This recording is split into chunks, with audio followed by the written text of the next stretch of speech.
Mes čia esam būsto dieną ir taip pat žalinės.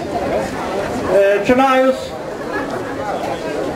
bus rugiapjūtės dalis, paskui kulimas rugių, malimas rugių, duonos kepimas, medaus sukimas, sausainių darimas, na ir taip, muziejaus atsidarimas, paskui vaišos, reiškia, degustacija.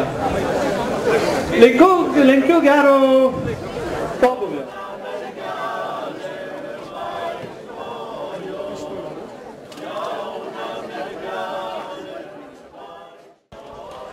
Kokia buvo šitos šventės? Idėja, kad rengti mūsų krašte tokią šventę, kilo vėlyvą 2002 metų gruodžio vakarą. Visus 2003 metus buvo dailinama ta idėja ir tiesiog rengiamas scenarijus. Ir net 2005 metais, tada, kai buvo galima pateikti iš ES finansuojamų lėšų projektus, pateikėm tokį projektą, jis buvo teigiamai įvertintas ir tada įvyko pirmoji tokia šventė. Kodėl jį taip vadinasi? Mūsų kraštas yra žemės ūkio kraštas.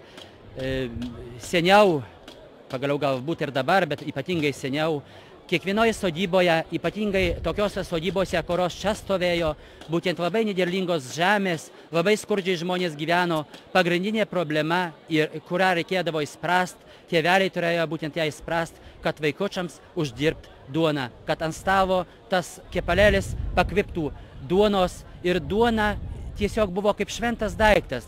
Net ir Albinas Žukauskas, kilęs iš mūsų krašto, parašęs yra nuostabiai gražų kūrinį apie duoną. Valda Malinauskaitė taip pat yra sukūrus gražas eiles apie duoną. Duona tai buvo tikrai šventas daiktas ir duona buvo pagrindas. O kadangi kaimuose be duonos būdavo ir kitų dalykų, sakykime, mėsytė, tai jau buvo prabangos dalykas. Jeigu duonos nebūdavo, buvo skurdas, negalima buvo pragyventi.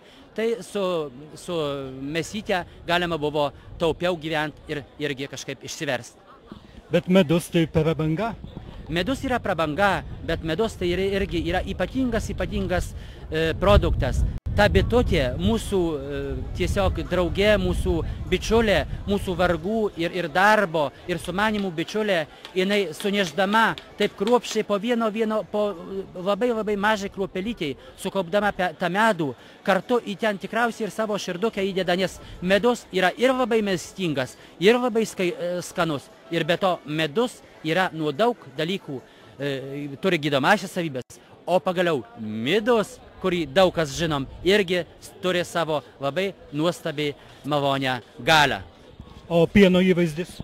Pieno įvaizdis tada būtent tuos skurdžiuose kaimeliuose, tada kaip tos buvo gausingos šeimos, kai maži vaikučiai, būtent buvo svarbu, kad keli lašai, jau čia perkeltinės prasme sakau, keli lašai, kad nors trupučiuką pieno būtų, kad tiem vaikučiam tiesiog duonyties, pienuko ir pramesti. Ir taip jau būdavo, kad kartais tada, kaip prieš apsiveršiuodamos karvės būdavo užtraukiamas, taip vadinamai, kaip nebuvo melžiamos, kaip to pienuko nebuvo, šeimininkės dalydavosi viena su kita, tos, kurios turėdavo nemokamai, tiesiog kaip labai svarbų dalyką duodavo viena kitai, kad tiesiog pramestų, ypatingai vaikučiai. Niekas rugio neglobojo, niekas bėdoj neužstojo. Cik pusnys žiemų baltų pakalų užklojo ir rugys miegojo. Ar daug dar žmonės kaimuose kepa duoną? Labai mažai žmonės kepa duoną, o aš grįžau į mamytės tradiciją, nes mano mama kepė duoną ir aš panorau kažkaip ją irgi kepti. Pirmiausia, tai prasidėjau taip, kad savo įsikėpiau, vienam daviau kitam ir labai žmonėms įtiko ir pradėjau paskui kepti tą duonytę ir jau kepu ją 6 metus. Ar sunku yra išmokti kepti gerą duonytę? Žinot, labai yra sunku kepti duoną, nes jo reikia įdėti labai daug meilės, džiaugsmo. Paprasčiausiai receptūrą gerą turėti, seną receptūrą, kurią mes turime atsiminti visi ir prie kurios labai visi mes grįžtame. Ir labai sunku, bet tai yra įpratimas prie jos. Paskui jau nėra sunku. Visi mes žinome pasaką apie vilką, kur vilkas nori duonos ir klausia, ar jau galima valgyti. Papasakokite apie duonos kepimo etapus.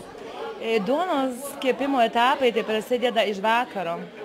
Jį reikia užraukti iš vakaro, paskui ant ryto dar permaišyti, paskui vėl pakūrenti pečių. Žinoma, tai yra beržinė malka. Jokia kita negali būti, nes nebus tokia skani duonytė ir gal nebus taip gerai iškepama. O paskui sudėti į blakes, lakonės. Aš dėdu nuo pačios dar arielio, ne lapų, ten lapai gal. Ir paskui dar sudėdi į blakes ir reikia, kad jinai dar pakiltų. Kai pakyla, paskui pečius baigėsi kūrenti ir labai daug, didelis. Kiek laiko duonutė kepa? Duona kepa valandą laiko. Ar jūsų gaminius kur nors galima įsigyti? Ar tik tai šią progą ir kitomis? Ne, aš dar kepu, antradienį kepu pirmadienį, bet važiuoju antradienį ant turgaus ir penktadienį turgui galima mane, Vygrose galima mane rasti ir šeštadienį Suvalkuose. Ar negalima Punske? Punske taipgi, sekmadienį važiuoju. O tie, kurie norėtų namuose pas jūs atvažiuoti, ar duonokės gautų? Galima ir namuose, taip. Galima. Ačiū.